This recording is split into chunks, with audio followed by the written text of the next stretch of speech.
NewsCenter 8 is next on WGAL TV, the one to count on. Now, from the News Center for the Susquehanna Valley, it's The Late Reports with anchors Kim Lemon and Keith Martin and Jim Stone on sports. Good evening. Tonight, police in Lancaster investigating an apparent homicide at the Park City Center. We'll have a live report. More on that in just a moment, but tonight is a cold night in the Susquehanna Valley fruit orchards. And it will be a long night in those orchards for growers watching delicate blossoms for signs of frost damage. Well, the growers know it will be cold. The question is, will it be cold enough, long enough to cause serious damage to the crops? Bill Saylor reports the danger and the concern are real. Many orchards in the Susquehanna Valley are brightly colored with blossoms. Although it makes for pretty scenery, an expected sharp drop in the overnight temperatures could turn the scene into a nightmare. Frost warnings throughout the area represent a serious threat to the fruit crop. We could lose it, but we have a number of varieties, and some of them aren't as far advanced as these. In fact, one Penn State official said a drop to 21 degrees could mean a 90% kill of the apple crop, and 24 degrees a 90% kill of the peach yield. This grove of nectarines is in full blossom. Haas said one saving factor could be the mild winter we just had. This year we had a mild winter. We probably didn't have any weather that went below five above, so we've got more buds than usual this year. We have probably 10 times as many blossoms on the trees as we need to set a full crop. Haas has about 240 acres of orchards. More than 60 acres are in peaches, nectarines, and apricots. He said those fruits are in the most immediate jeopardy. We'd like to see a little air movement tonight, and most important that the temperature doesn't go below 25 or 26 degrees. If it stays in that range, we have a good chance of having full crops yet. For now, there isn't much you can do about the weather but wait and see. Even burning of smudge pots or old tires is a thing of the past. We don't smoke in restaurants, and we don't smoke in the orchard. He said adverse effects on the environment have outlawed the practice. The forecast is pretty much telling the story. It's going to be extremely cold for the next couple of nights, and these fruit trees in blossom could be very vulnerable. Bill Saylor, NewsCenter 8. And how will you and I be affected by this freeze warning? Here's meteorologist Joe Calhoun with more. Well, Kim, the winds have held up through the evening hours, so temperatures have been hung up, but they're starting to drop off. That means temperatures will drop and drop into the 20s. We'll go overnight tonight, 30s just off to our south, but because of the orchards, as Bill mentioned, there is a freeze warning in effect for lower parts of the Susquehanna Valley. That would be Lancaster, York, Adams, Franklin County, also Perry, Cumberland, and up into Lebanon County. So we'll be watching that, and I'll show you more on the weather forecast, how long the cold may last coming up. All right, Jeff. It will be a long night in the orchards tonight. Sure will. Well, 16 years after women were granted the right to a legal abortion, the battle surrounding the controversy is still ongoing. The pro-choice movement stepped up its lobbying efforts today on Capitol Hill. Nearly 300,000 people rallied in Washington yesterday, and today pro-choice supporters worked to make sure representatives and senators heard their message. Ultimately, the question of legalized abortion will be heard by 9 members of the Supreme Court later this month. The court's decision on a Missouri law could have impact on the 1973 Roe versus Wade decision, which legalized abortion. But tonight, pro-life supporters are continuing their call for an end to legalized abortion. As Jim Sinkovitz reports, supporters rallied today in Harrisburg saying women are being exploited by abortion. 4 women, 3 of whom have had an abortion, recalled their experiences today and called for an end to legalized abortion.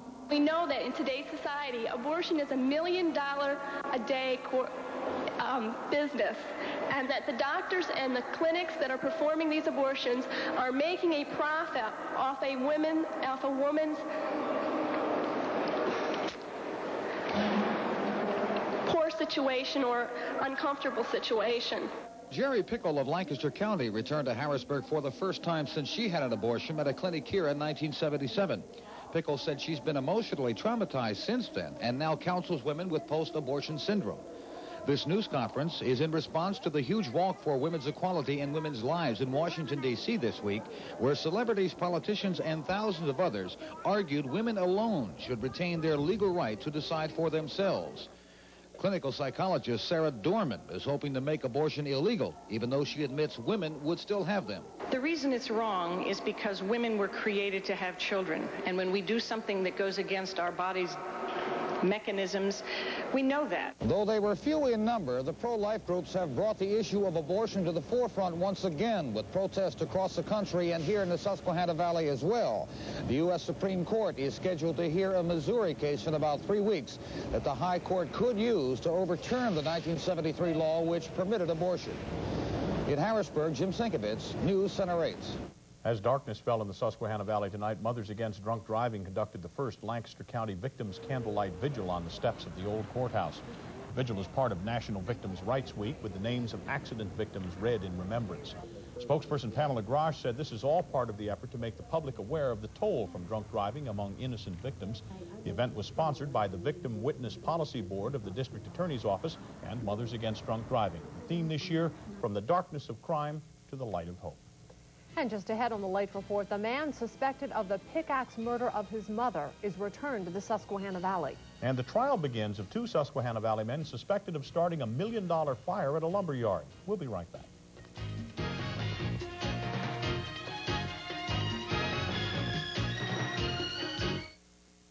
Tonight, police in Lancaster are investigating an apparent homicide at the Park City Center.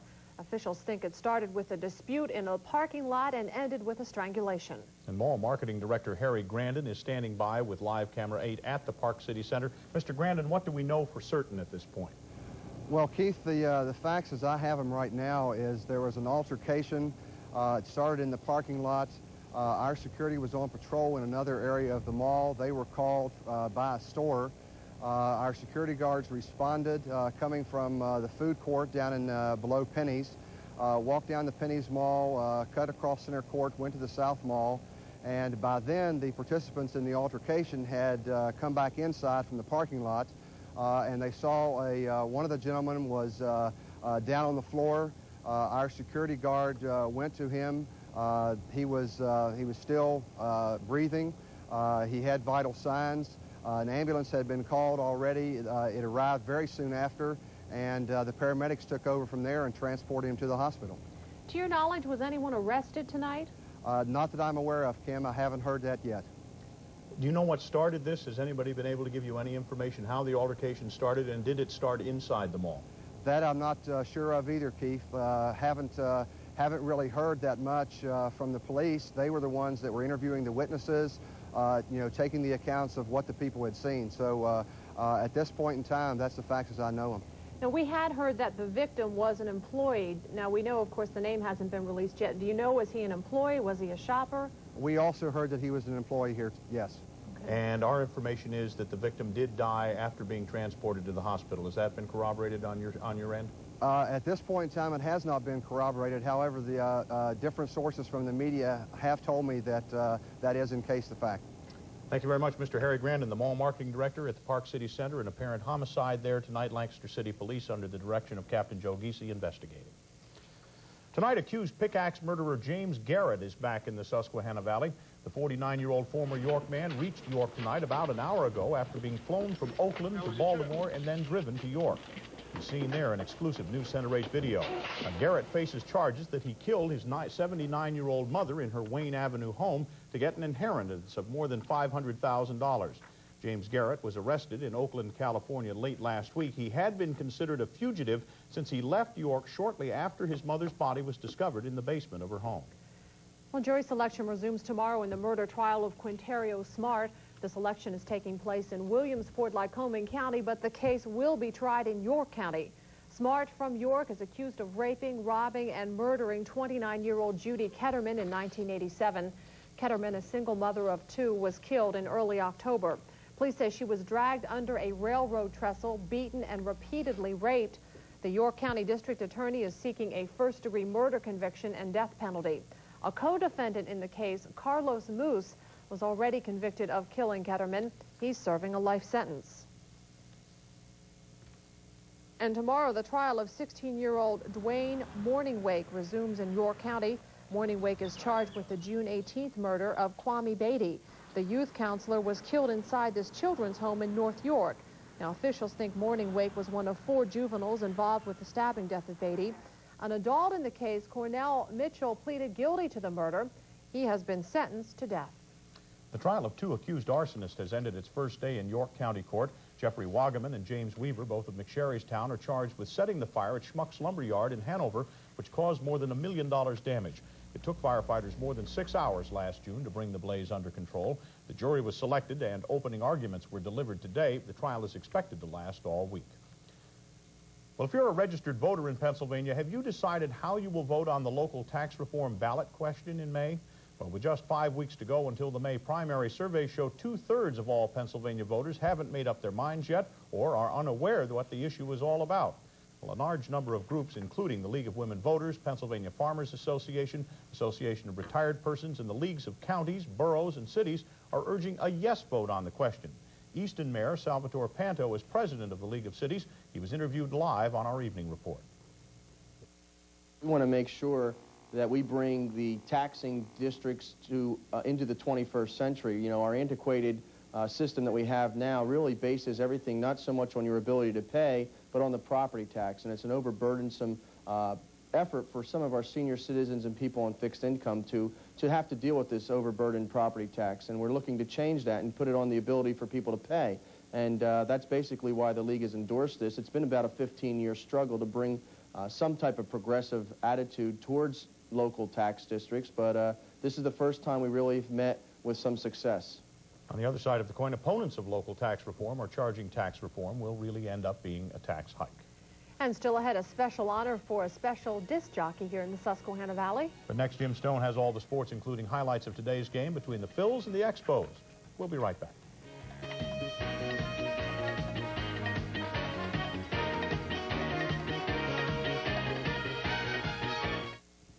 Felt more like football weather tonight than baseball. Have to play in mucklucks in this kind of stuff. Hey, it can be as cold as it wants. If the Phillies win the way they did tonight, they'll take the cold weather, any kind of weather. The Phillies and Expos played in the deep freeze tonight at the Vet as Floyd Yeomans got his first chance to face his former teammates. The Phils had a chance to face 6'10" rookie Randy Johnson, and Lancaster's Tom Herr picked up his first RBI as a Phil with this single in the first, driving in Bob Dernier. Now, the Expos tied it in the second on this solo homer by Mike Fitzgerald off Yeomans, who left the game in the fourth. Fitzgerald had 2 homers on the night, but the Phils knocked Johnson out early, too. Von Hayes, boom time with 2 on, 3-run dinger to make it 4-1 Phils in the second. And it was 6-6 in the ninth when Hayes did it again. This time off rookie Gene Harris, a game-winning home run gives the Phils a 7-6 victory. Von Hayes just carrying the Phillies right now with his bat. He is hitting close to 600. Elsewhere in the National League on the scoreboard, Cincinnati leading Houston in the ninth, Atlanta in front of San Diego, and the Giants lead the Dodgers early in the second inning. Now, the Orioles playing very competitive baseball on their first road trip of the season. Tonight they face the Royals in Kansas City. And while they lost, they played pretty well. First inning, Danny Tartable off Pete Harnish, a sacrifice fly, gave the Royals a 1-0 lead. That's all they needed.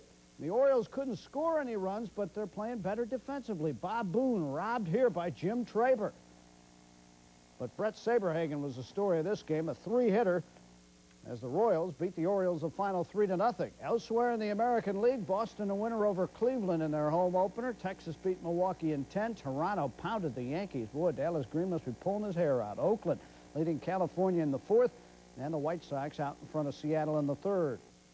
The Harrisburg Senators snowed out tonight in the Eastern League at London, Ontario. How'd you like to play baseball up there? They'll try again tomorrow, and probably with the same result. Now, there wasn't any snow here today, but plenty of cold weather. Manheim Township still faced McCaskey in high school baseball. The Red Tornado took a 1-0 lead on this RBI single to the left by Jesse Fluke, who was anything but a fluke at this at-bat.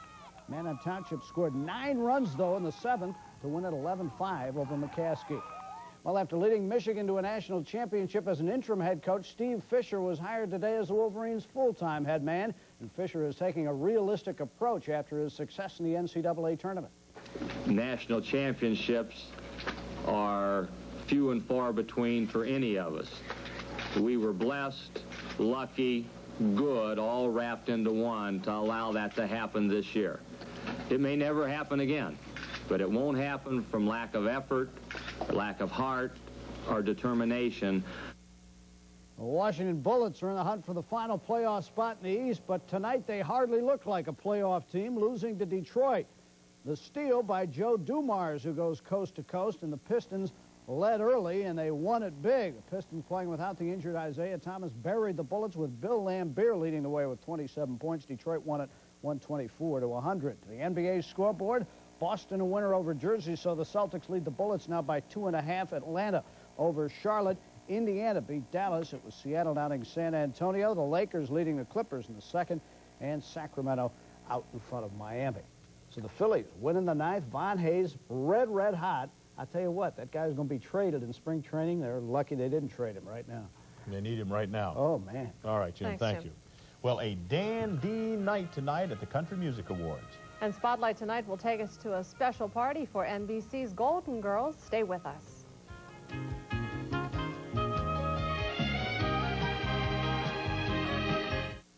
Well, tonight, a popular Susquehanna Valley country music disc jockey is basking in the glow of national recognition. Dandelion of WRKZ Z107 in Hershey was honored as Disc Jockey of the Year on the Academy of Country Music Awards show tonight. Now, she becomes the first woman ever to win the award, and we're going to see her here in just a moment, we hope. But to thousands of truckers who listen, there she is on the right, who listen to her overnight music and conversation they've known for a long time. Their nighttime hero was a winner. Congratulations to Dandelion from all of us at WGAL. Well, the cast and crew of the Golden Girls has had a lot to celebrate over the past 4 years. The show has always won its time slot on Saturday nights, and the 4 stars have all won Emmy Awards. The Golden Girls have just finished their 100th episode, which was good reason to party. Pam Thompson reports on Spotlight tonight.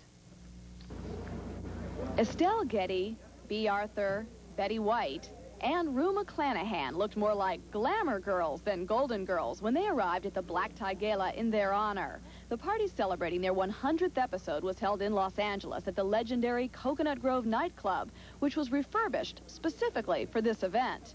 Betty White, who plays Rose, says the Golden Girls is golden because of the special friendship between the stars. We don't go back to our dressing rooms in between shots. We sit there and schmooze with each other. And I think that's an intangible that the audience senses, even if they don't know it. Estelle Getty, who plays the feisty Sophia, agrees that the friendship is special, but says it's more than that. Oh, I think that what makes us so golden is that we have golden writers who do great scripts for us, and meaningful, important, and funny scripts for us. That's what makes it golden. The actress who plays the sex-starved Blanche feels the show is successful because it has changed the way we all view older women. From the letters I've gotten and the responses I get from the public, it has released women, at least, into a more youthful opinion of themselves. At least, in other words, they're not giving up and fading into the background, as they might have done, because they thought society expected that of them at a certain age. The 100th episode of The Golden Girls will air on May 6th, and the Saturday night tradition is expected to continue for at least another season. I'm Pam Thompson, News Center 8 in Hollywood. We could be seeing near record cold temperatures tonight. Meteorologist Joe Calhoun will have the frigid forecast when the late report comes right back.